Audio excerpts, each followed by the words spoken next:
নমস্কার। নমস্কার। আজকে উপস্থিত সমস্ত ভদ্রমহোদয়গণ এবং ভদ্রমহিলাগণ, এদের আজকে শুভ রাখি পূর্ণিমা উপলক্ষে আমার এবং সুতপাদির পক্ষ থেকে আন্তরিক শুভেচ্ছা, ভালোবাসা এবং অভিনন্দন। এবার আমরা শুরু করছি সন্দীপ চট্টোপাধ্যায়ের রচনা অবলম্বনে শ্রুতি নাটক বুড়ি ও শ্বশুরমশাই। এটা দাম্পত্য জীবনের খুব চেনা গল্প আমাদের। দেখুন কেমন লাগে।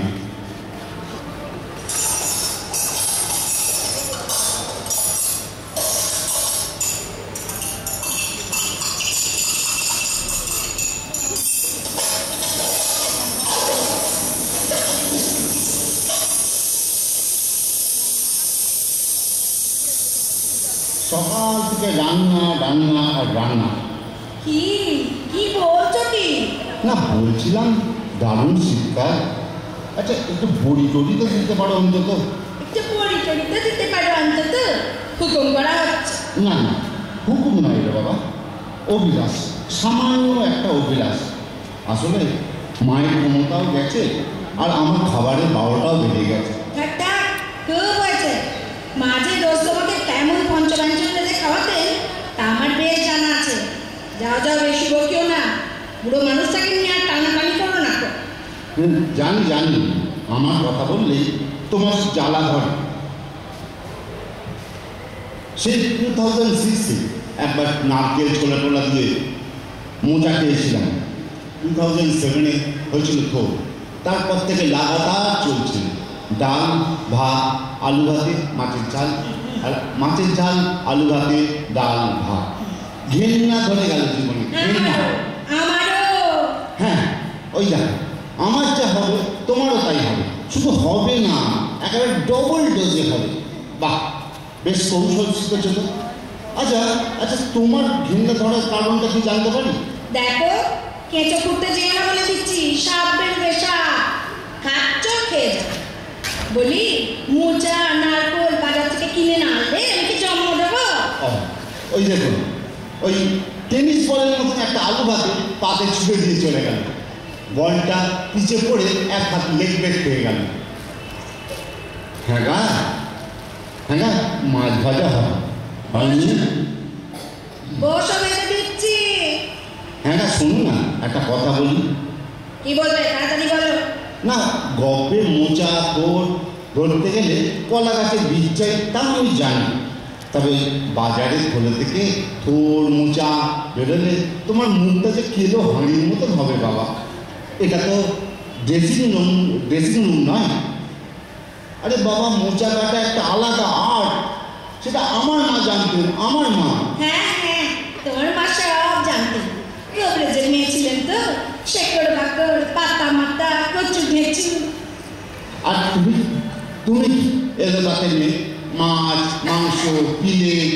দেখো, আমি কার মেয়ে তা তোমার ভালো করে জানা আছে। অত ঠেস ঠেস কথা বলার দরকার নেই। ডাক্তারের মেয়ে বলে কি আর তোমার মতো মোচা খেয়ে গলায় মালা দিতুম? টাকার জোরে ব্যারিস্টার পর্যন্ত। হ্যাঁ, দেখেছো দেখেছো তুমি কেমন রেগে গেলে? না, যাবে না। মাঝে মাঝে না তোমার তো রাগাতে বেশ রাখা। তোমার এই সুন্দর কণ্ঠস্বরটা সবাইকে শোনাতে ইচ্ছে করে। হ্যাঁ, খুব হয়েছে। আর আদিত্যটা করতে হবে না। যাও, এখন আপিস যাও। যা থাকে পড়াতে। আজ সারা দুপুর বসে বসে পড়ে দেবে। কি এমন হাতে পুরো ব্যাপার? ডাল বেটে নুন দিয়ে বেটিয়ে একটা সাদা কাপড়ের উপর টুকুস টুকুস করে ফেলে দেয়। তো সমস্যাটা হলো নাক নিয়ে। নাক উঁচু না হলে নাক উঁচু মানুষের মন ভরে। থ্যাবড়া নাক মেয়ে যেমন বিয়ের বাজারে অচল, তেমনি চ্যাপটা নাক পড়িও সমালোচনার বস্তু। শঙ্করীর মা বলেছিল, আদের রান্না প্রতিদিনই রেতের বেলা ডাল ভিজে রাখতে হবে, তারপর বাড়তে হবে, তবে হবে। কাল রবিবার, কাল দেখা যাবে।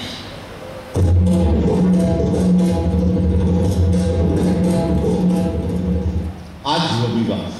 কি গো, ডাল বাটা রেডি? রেডি। তবে আর কি, যাও এবার এক মিঠে রোদে পিঠ দিয়ে একটা ঘুরে শাড়ি পরে বলি দাও। এই শোনো না, তুমি একটু সেজে নিও। হ্যাঁ, আসলে আশপাশের বাড়ি থেকে তোমায় দেখবে তো, সাজবই তো, তাতে তোমার কি? না তাই বলছিলাম আর কি। শোনো, তোমার এই ধুতিটা নিচ্ছি। কেন কেন আমার ধুতি কেন? আরে আমার ধুতি তোমার কোন কাজে লাগবে? বড়ি দেবো, বড়ি। হ্যাঁ বড়ি দেবো বড়ি, মামার বাড়ি পেয়ে গেছে, নিজের শাড়িতে দিয়ে যাও। আগে না, আমার নতুন আটপৌরের শাড়ি নেই, সব ভালো ভালো শাড়ি, 600-700 টাকা দাম। সোনার বড়ি হলে পাকা ছিল, দামের বড়ি তো আর ফুল ভয়েলের শাড়িতে দেওয়া যায় না। তাহলে বিছানার চাদরে দিয়ে যাও। কিসে? কি বললে তুমি? ছি ছি ছি ছি, ছি, ছি, যত অপবিত্র জিনিস নিয়ে টানাটানি, বলে কিনা বিছানার চাদরে। আরে বাবা, তোমার ভয় নেই, পরে কেচে মারবে, ইস্ত্রি করে দিলেই তো নতুনের মতো হয়ে যাবে। সব সময় আমার পেছনে লাগাও না রাখবিস। তোমার ধুতি তো বাবা পরেই থাকে, সারা জীবন প্যান্ট শার্ট পরেই তো কাটালে। হ্যাঁ হুজুর যখন তুলেছ, হ্যাঁ না দিয়ে উপায় আছে। 3টে নাগাদ আমার ধুতির ওপর থেপড়ে থেপড়ে বসে গেল সার বড়ি। অবশ্যই সবাই নাকগুলো ঠিক হলো না, কিছু মানে ওই শঙ্করীর মা জ্ঞান দিচ্ছে। ভগবানের সৃষ্টিতে কত খুঁত, মানুষের হাতে বদিমণি কি সব সমান হয়? পাড়া মুড়ি নাক ধরে আর টানাটানি করুনি, জন্মের পর মা মানুষেরই ঠিক নাক ঠিক হয় না, এ তো ডালের বড়ি। হ্যাঁ তাই বড়ির পুল্লিঙ্গ হলো বড়া, তাই কিছু বড়ি হলো কিছু বড়া। হ্যাঁ যাক গে বাবা, যা হয়েছে খুব ভালোই হয়েছে। এই যে মশাই, তোমার কাগজপত্র নিয়ে ছাদে উঠে পড়ো তো দেখি। ওখানে এই যে চেয়ার পেতে বসে আমার বড়ি পাহারা দাও। যথা আজ্ঞা দেবী। এই আমি চেয়ার পেতে ছাদে বসলাম। বাবা সত্যাগ্রহীর মতন কিছু দূরে সার বসে আছে কতগুলো বড়ি। কি সুন্দর একটা হাওয়া দিচ্ছে না, দূরে পাখিও যাচ্ছে। কি পাখি ওটা? এই হ্যাঁ কতগুলো কাক খ্যার করে বন ঢোকাতে আসছে। ও শালা এত ঘুম পাচ্ছে।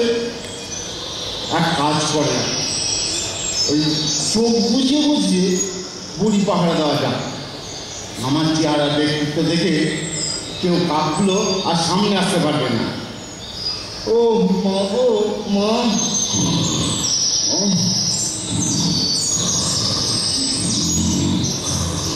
আরে কি হলো আমার বড়ি? এই শুনছো ওঠো না রে। কি হলো আমার বড়ি কি হলো? বড়ি কিসের বড়ি? কিসের বড়ি মানে? আরে বাবা, সারা দুপুর বসে বসে যত বড়ি দিলাম। বড়ি? ও বড়ি, ও তুমি তুলে নিয়ে গেছো না?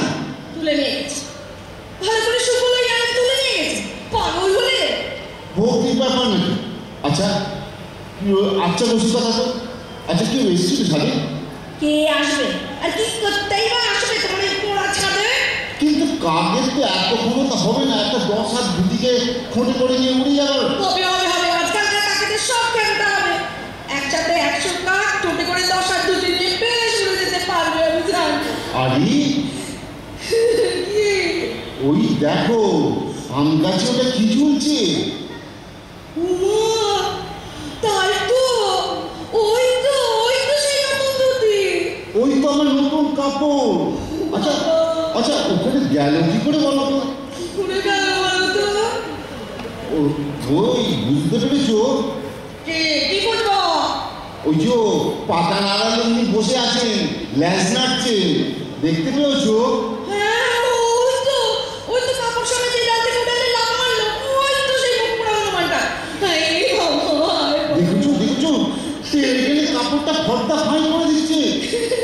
কলাম আমরা এত কলা করি, আবার সব পড়ে গেল।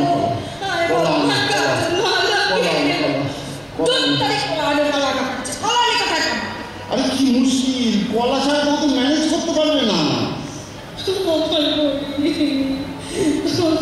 এই শোনো না, ওদের বুদ্ধি না মানুষের মতন, কথা বলে বুঝতে পারি। আচ্ছা দেখি না হনুমানের গ্যাস খায় কিনা। আচ্ছা আমার সাথে বলো, হে বাবা রামের বাহন, হে পবন সুত। আর্ধেক না, পুরো করে বলো, হে বাবা রামের বাহন, হে প্রার্থনার ভঙ্গিতে বলো। হে ভগবান, হনুমানে পবন শুধু দেখ, হনুমানের তো কোনো সুমতি দেখছি না।